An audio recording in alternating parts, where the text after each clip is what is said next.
tidak ada satupun yang membolehkan, ya, mengesahkan untuk mengkriminalisasi hanya karena orang tersebut menanyakan keabsahannya. Gugatan kami tentang PMH melaporkan Jokowi melibatkan hampir 30 atau 33 saksi, ya, kalau digabung dari pihak mereka maupun kita, yang satu pun di antara mereka tidak pernah melihat ijazah asli Joko Widodo.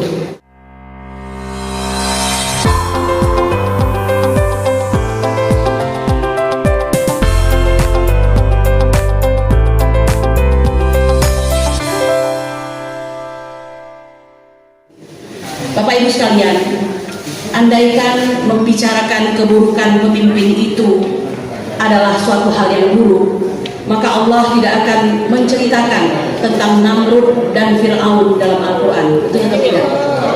Ya. Dan saya dan kawan-kawan tidaklah serta-merta sengaja untuk menyampaikan keburukan seorang pemimpin.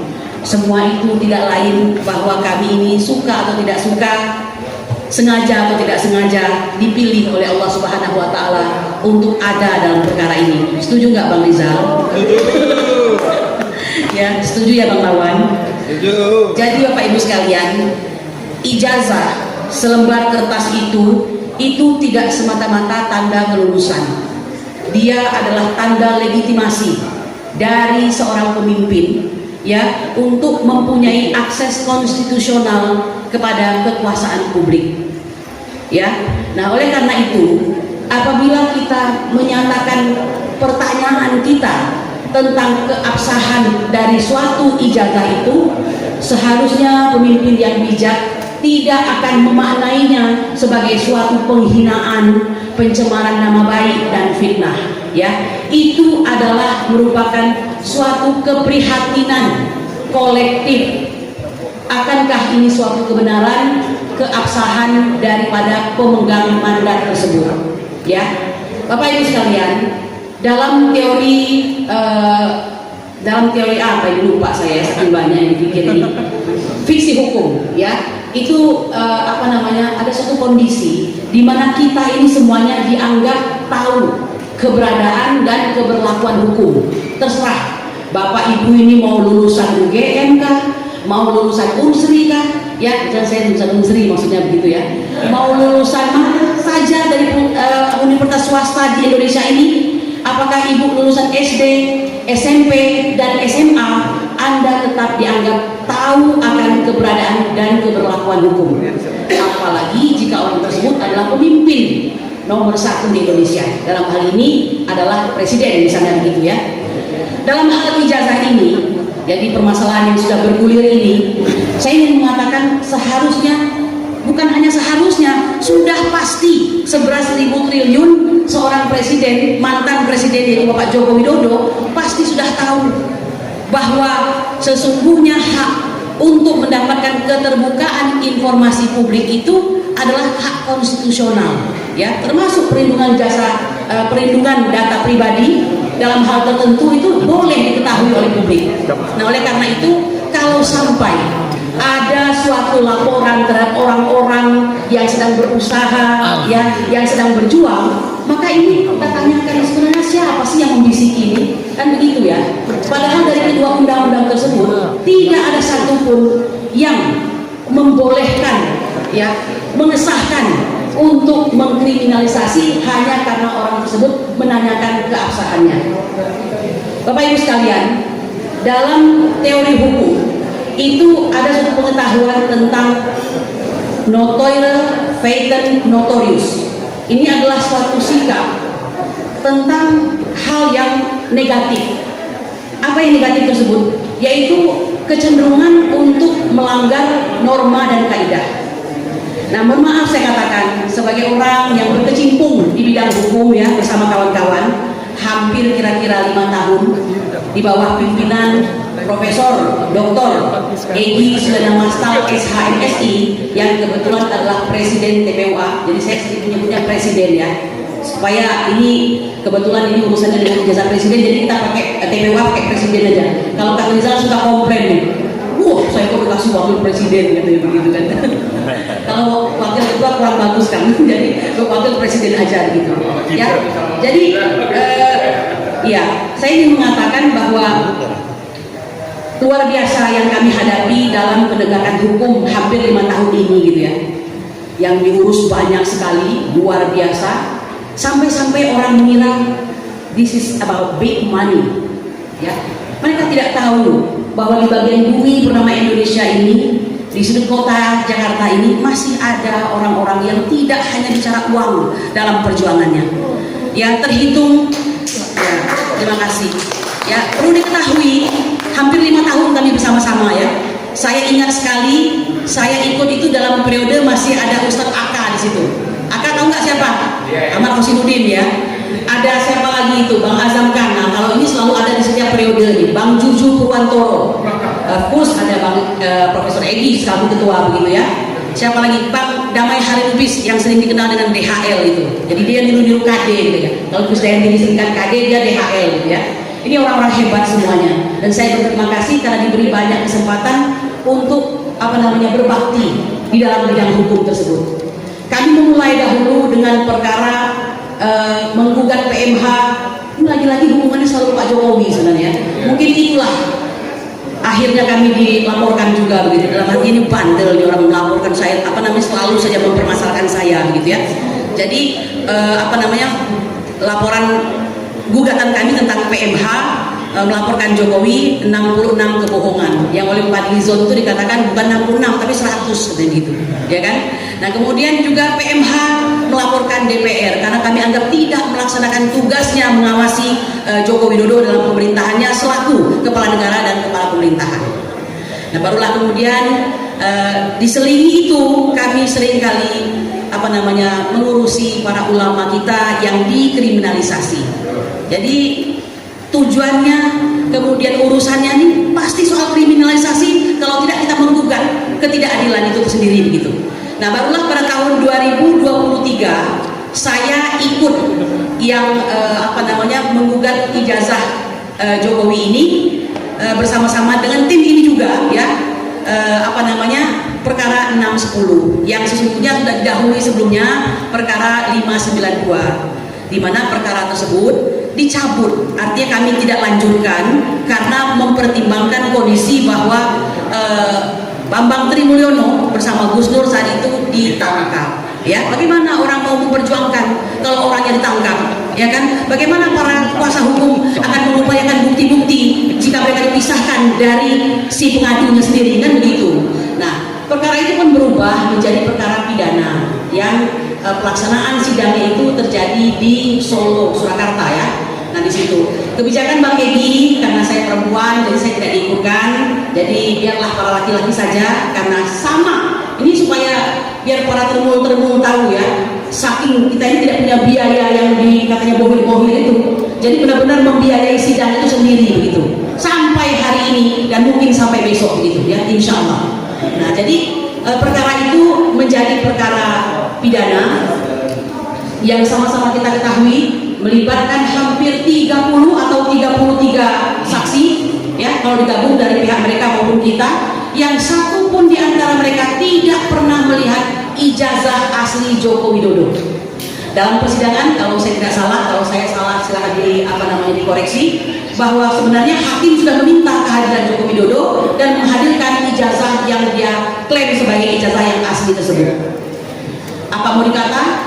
Persidangan berakhir, tuntutan jaksa yang kita sebut sebagai abal-abal itu, dan aneh sekali bisa memasukkan perkara ini P21 padahal tidak ada ijazah asli yang bisa ditampakkan itu, menghasilkan keputusan 6 tahun ya bagi kedua orang yang kita cintai ini ya, untuk dianggap sebagai pasalnya itu adalah hoax atau bohong gitu ya.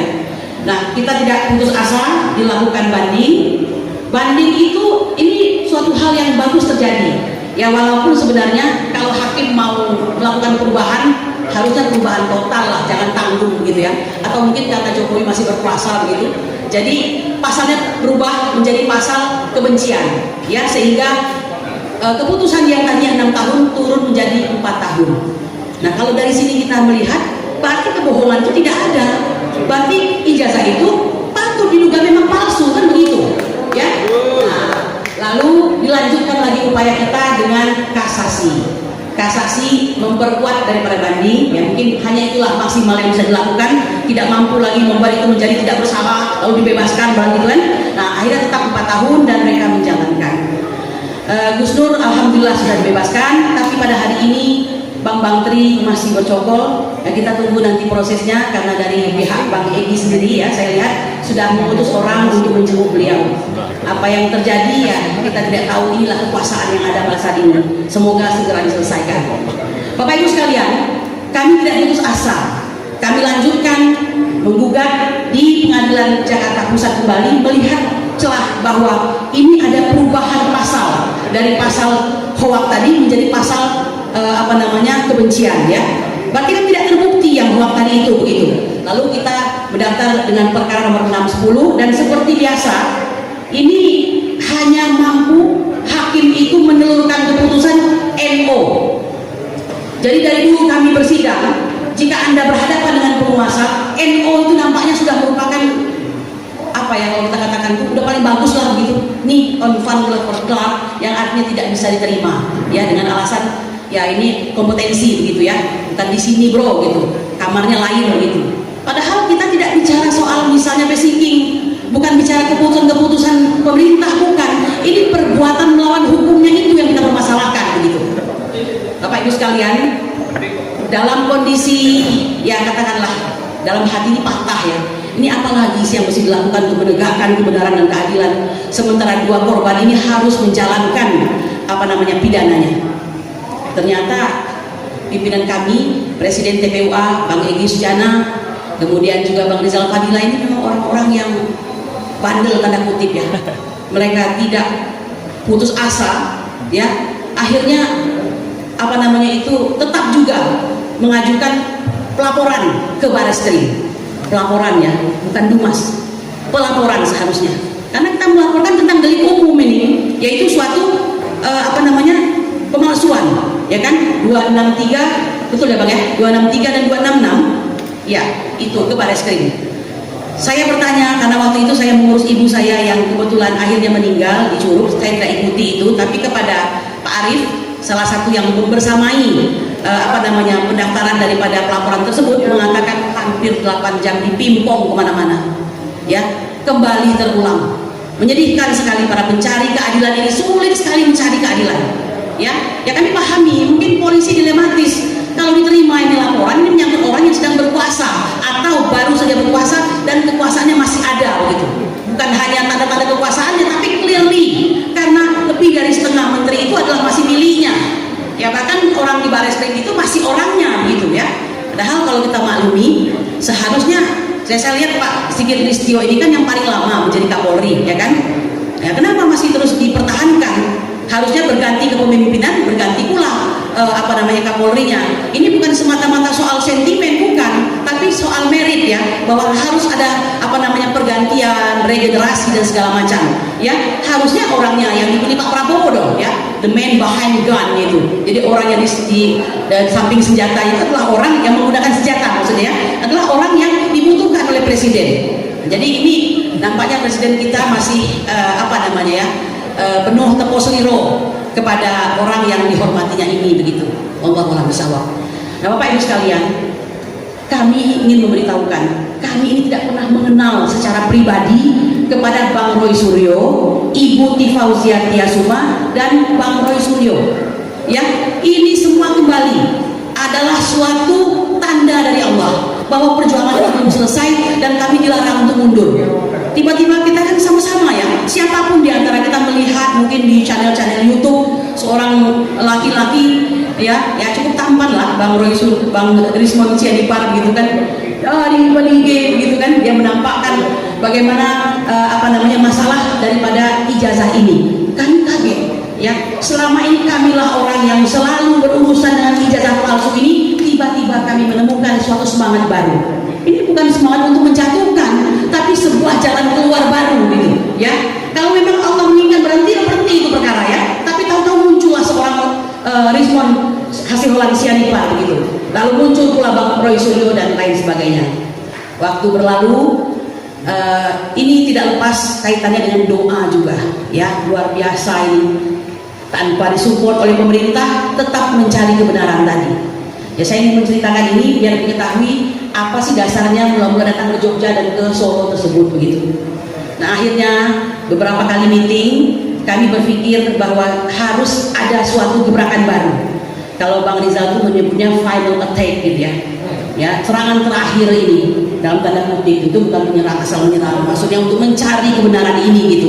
Ditambah dengan semangat baru datangnya berita dari seorang Rismon Sianipar, kemudian Roy Suryo dan Tifauzia Tiasuma itu gitu. Jadi kami tidak pernah mengenal secara pribadi dan bertemunya pun pertama kali itu di Jogja, ya. Bapak Ibu sekalian perlu ketahui, kami tidak ujuk-ujuk datang Bapak Ibu, tapi berkirim surat sebanyak 2 kali, ya. Surat pertama belum dibalas, kami tidak putus asa, ya, deg-degan kita menanti semoga mereka mau membuka diri untuk membuka apakah benar ijazah ini asli atau palsu. Kalau asli biar kami bantu untuk memberikan semacam penjelasan kepada masyarakat, ya kan? Nah, kalau tidak asli ya bagaimanapun juga ini harus gentle dong mengakui begitu semalas 10 tahun daripada pemerintahan ini begitu ya. Singkat cerita Bapak Ibu sekalian, kami berangkat ke Yogyakarta, tapi karena ada kendala di jalan, maka orang yang kami korespondensi selama ini bersyukur ini sudah diutus oleh Allah untuk mewakili TPUA berhadapan langsung dengan rektorat di UGM, ya. Walaupun agak alot konon kabarnya, mereka berhasil untuk memfoto, melihat, meraba daripada skripsi tersebut begitu. Sehingga 1 menit lagi, 1 menit lagi saya ini baru sampai di sepertiga ya, tapi tidak mengapa.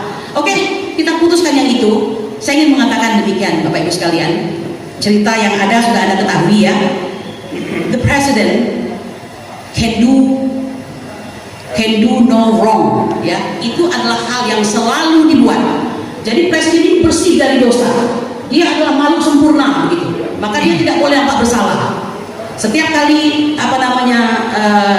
kritik itu adalah subversif. Setiap kali protes itu adalah makar, ya. Ini yang dibikin dan berhasil menciptakan itu.